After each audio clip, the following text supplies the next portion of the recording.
రమేష్ రెడ్డిపై చర్యలు తీసుకోకపోతే 48 గంటల్లో రాజీనామా చేస్తానని తిరువూరు ఎమ్మెల్యే కొలికపూడి శ్రీనివాస్ సంచలన నిర్ణయం తీసుకున్నారు. తిరువూరులో ఆయన మాట్లాడుతూ, రమేష్ రెడ్డి వ్యవహారాన్ని అధిష్టానం దృష్టికి 10 రోజుల క్రితమే తీసుకెళ్లానన్నారు. ఇప్పటి వరకు ఎలాంటి నిర్ణయం తీసుకోలేదని, నా గురించి తప్పుడు ప్రచారం చేస్తున్న వారికి ఒకటే ఛాలెంజ్ చేస్తున్నానన్నారు.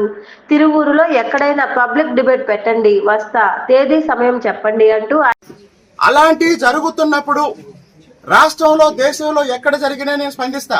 అలాంటిది నా నియోజకవర్గంలో జరిగిన తర్వాత నేను స్పందించకపోతే, బాధితులకి న్యాయం జరగకపోతే నేను ఎమ్మెల్యేగా ఎందుకు ఉండాలి? ఉండవల్ల ప్రయోజనం ఏంటి? కాబట్టి మీ అందరికీ చెప్తున్నానమ్మా, 10 రోజుల నుంచి మౌనంగా ఉన్నా. నేనే అందరికీ చెప్తున్నా, పార్టీ దృష్టిలో పెట్టాం, నాయకులకి చెప్పాం, చర్య తీసుకుంటారు, కాస్త ఓపిక పట్టండి. నేను వ్యక్తిగత స్థాయిలో స్పందించడానికి నాకు నిమిషం పట్టింది. కానీ ఒక శాసనసభ్యుడిగా నేనేమన్నా స్పందిస్తే దాని మీద అందరి విశ్లేషణ ఉంటుంది. కాబట్టి నేను ఒక బాధితాయుతమైన శాసనసభ్యుడిగా సమన్వయం పాటిస్తున్నాను, కొంచెం ఆగండి అని అందరికీ చెప్పాను.